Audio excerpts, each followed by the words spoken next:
Hey yo, what's up? Today I'm gonna teach you how to put a subtitle.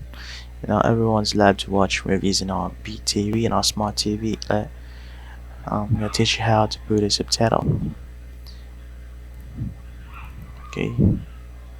Now, when we're watching movies, ourselves will not be recognized. What I mean? This one. You have subtitle for the movie. This is very easy. To follow this. All you just need to do is,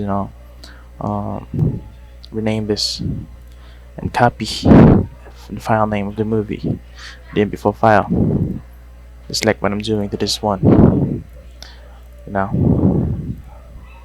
then rename this one and paste that just like that and put it outside there, just like this.